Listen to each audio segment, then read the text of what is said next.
done. I'm gonna make this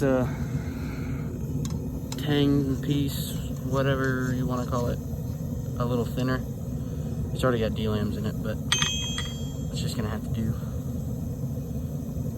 It adds character.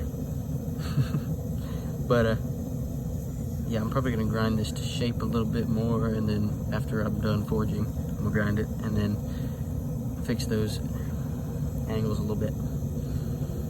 Figure something out. But I gotta thin this down and then curl it to make like a little loop, you know.